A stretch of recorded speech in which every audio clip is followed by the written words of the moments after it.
Bonjour Anne-Christine. Bonjour Effectivement, Laurent. les journaux l'ont évoqué, la presse ce matin en parle. Il y a eu un accident mortel avec une voiture connectée aux États-Unis. Un rapide commentaire ce matin? Alors, la voiture autonome aux États-Unis, il faut savoir que la réglementation n'est pas la même qu'en France. C'est-à-dire qu'en fait, en France, on a signé et ratifié la Convention de Vienne, ce qui n'est pas le cas de certains pays, dont les États-Unis. Donc, aux États-Unis, on a le droit de faire des expérimentations. C'est ce qui s'est passé en Arizona. Ok, alors on va passer au dossier du jour, consacré à la voiture électrique qui semble être la solution pour lutter contre toute forme de pollution, etc. Et j'en passe, c'est les meilleurs. Sauf que cette voiture électrique, à un moment donné, il faut qu'elle passe au recyclage. Et là, c'est peut-être un peu plus complexe. Surtout qu'elle a une batterie. C'est ça qui est compliqué.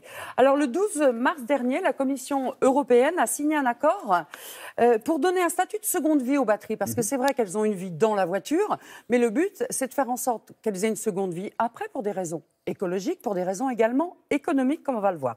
Alors, certains constructeurs se sont déjà penchés sur ce problème en disant, après la voiture, y a-t-il une vie possible pour cette batterie?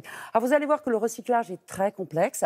C'est plus complexe que le recyclage d'une voiture traditionnelle, une voiture thermique, on va dire, essence ou diesel.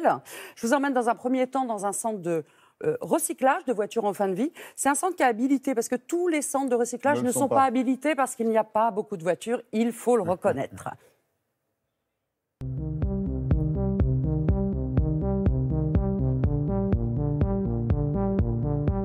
Le démontage d'un véhicule électrique présente beaucoup plus de risques qu'un véhicule thermique par la présence d'électricité qui peut engendrer des courts-circuits durant l'opération de démontage, mais qui peut également engendrer une prise en feu de la batterie durant l'opération.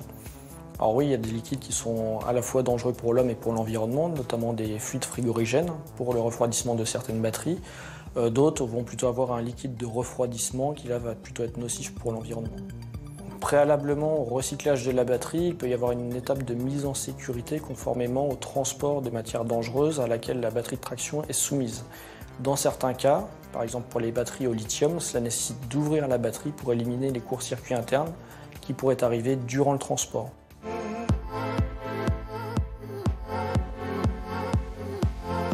Le recyclage des batteries de véhicules électriques nécessite une filière de recyclage adaptée. Donc on n'est pas sur les mêmes filières de recyclage que les ordinateurs portables ou les téléphones portables. On est vraiment sur du spécifique. Et les enjeux aujourd'hui, c'est d'optimiser de manière économique ces filières de recyclage. Ceci étant, l'enjeu, c'est d'adapter la filière au volume de batteries qui vont arriver dans les années à venir. Une fois que le véhicule électrique commence à perdre de façon significative son autonomie, donc là, ça veut dire que la capacité de la batterie est réduite de façon trop importante. Donc on décide qu'on est en fin de vie véhicule.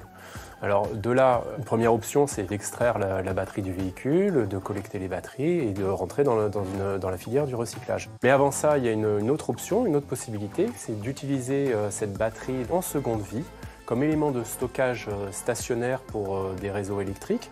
Donc schématiquement, on va stocker de l'énergie quand il y a un surplus d'énergie issue de production renouvelable et la réutiliser là où au contraire il y a une consommation trop importante.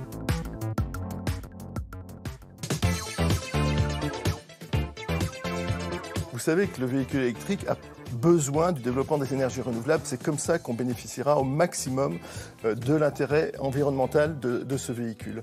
On travaille de manière active avec les recycleurs de batteries qui sont déjà installés, qui recyclent les batteries très bien, à affiner ce recyclage pour aller obtenir des niveaux de pureté de matériaux, de métaux, de telle sorte qu'ils soient réutilisables pour la production de batteries. On avait jusqu'à présent une approche d'économie linéaire, c'est-à-dire qu'on produisait un bien, on l'utilisait et puis on le jetait quelque part sans se préoccuper réellement du devenir des matériaux. On s'est amélioré avec le temps en recyclant les matériaux. Mais l'économie circulaire, c'est aller plus loin. C'est vraiment boucler pour devenir de moins en moins dépendant de la ressource, de la matière première et de sorte que le développement de ces nouvelles technologies ne soit pas entravé par ces questions de matière première.